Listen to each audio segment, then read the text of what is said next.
Hey everyone, Nicole here from A Healthy Profit. I just pulled up to the gym, so I am going to get out and show you guys today how I do a full body workout on the gym ball. Stay tuned.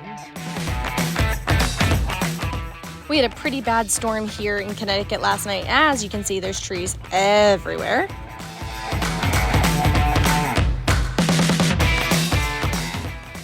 Let's do this, guys.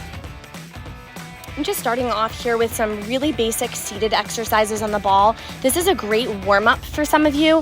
For others of you who are just starting on your exercise journey, this may be enough of exercise for you, and especially if you're trying to get better with your balance, core control, and pelvic control.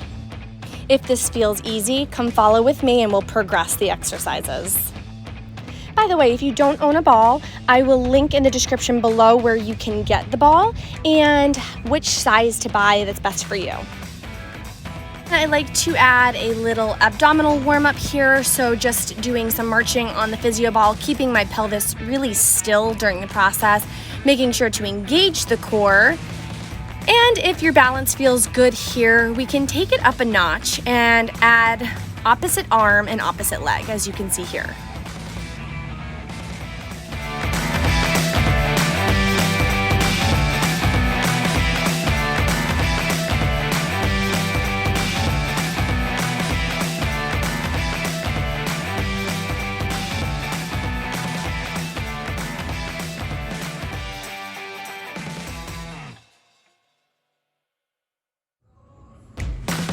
We'll start with some bridges on the ball, so plant your heels firmly on the ball, squeeze your glutes, peel your hips up to lift, and then slowly lower down. Complete this between 10 and 20 reps for 3 sets.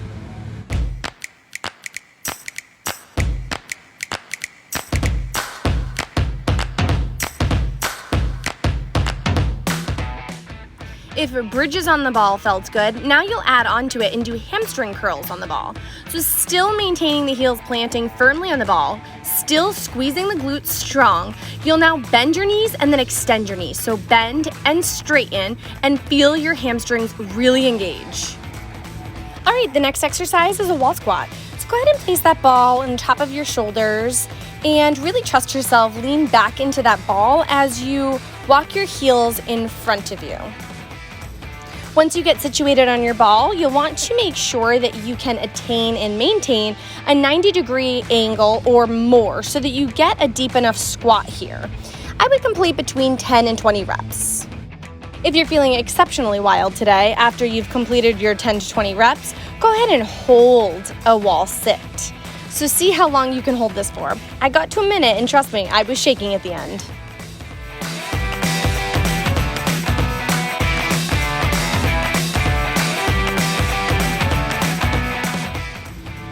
Before we move into our full core routine, this exercise is an awesome one because it works both core and your legs.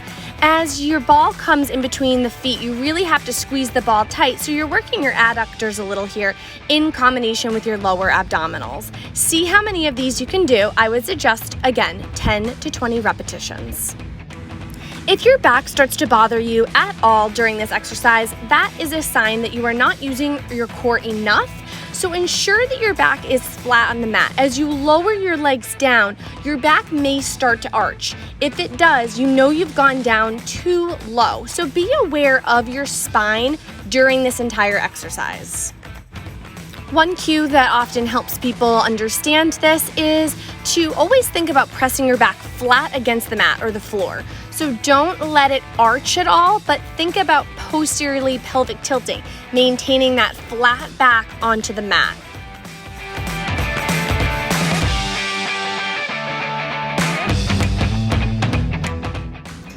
All right, so start by maintaining a plank on the ball, and if that feels good, you'll add a little oscillation forward and backwards, straightening and bending the elbows. See how many times you can do that, aiming for about 20 back and forth.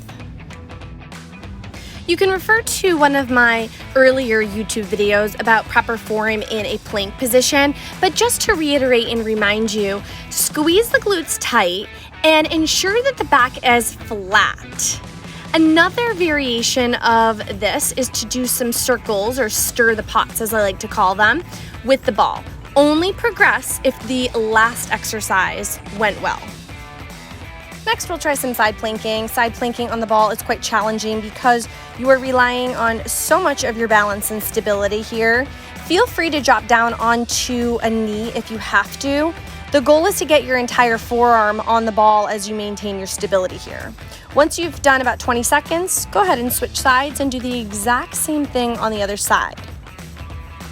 As you maintain your position, try to make sure that the hips stay lifted. One of my other favorite exercises is to do crunches on the ball. So you'll find a plank position with your feet resting on top of the ball, and then you'll bend your knees into your chest as you crunch. Yeah, push straight back, crunch. Push straight back, crunch. You're working your entire body here. You're working your shoulder stability as you maintain weight bearing through your hands. You're working your core every time you crunch, and your lower body every time you bend and straighten. If you have the energy, you'll add on to this exercise in what we call pikes. As you can see here, the hips lift up. You pike into about a 90-degree angle. This is a lot on the shoulders. If you have any kind of shoulder pathology, I would highly suggest you do not do this exercise and just stick with the crunches. It's quite challenging. Give it a try.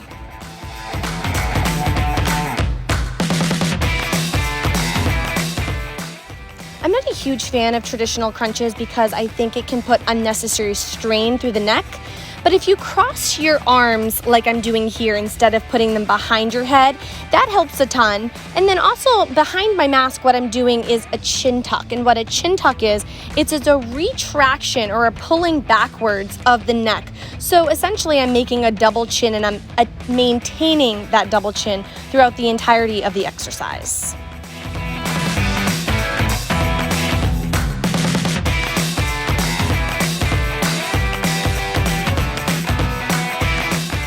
All right, grab those weights if you have them. We are doing a chest press, so support the upper back on the ball. And then as you get into position, squeeze the glutes. You maintain that bridge, bend the elbows, retract or squeeze the shoulder blades together on the way down. Protract, push the shoulder blades away on the way up. Yeah, so bend the elbows, push to straighten.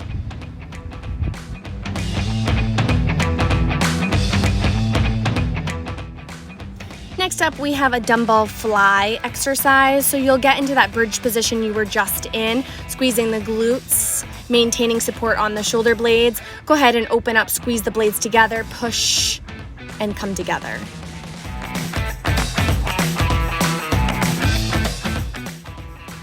Finding your balance seated on the ball. Next, we have a shoulder press.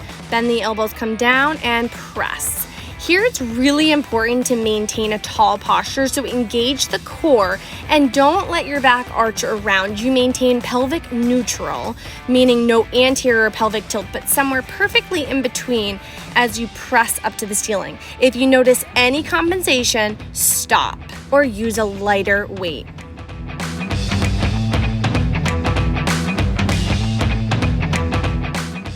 Before we move on to the last exercise, which are push-ups, I want to make note that you are welcome to do this entire routine as a full body workout, or you can take pieces of it and implement it into your own routine. So for example, maybe you've done a heavy lifting workout for your arms and you choose to use only the core portion of this video to end your workout.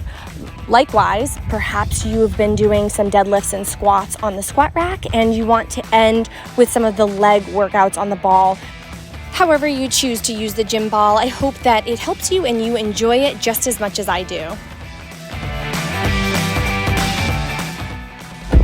Whew. Guys, that was an awesome workout. Thank you so much for tagging along through it. I hope you can give it a try, and if you do, let me know in the comments below. What did you think of it? How did it go for you? Don't forget to like, share, and subscribe to this channel. Thank you guys so much. Have a great day.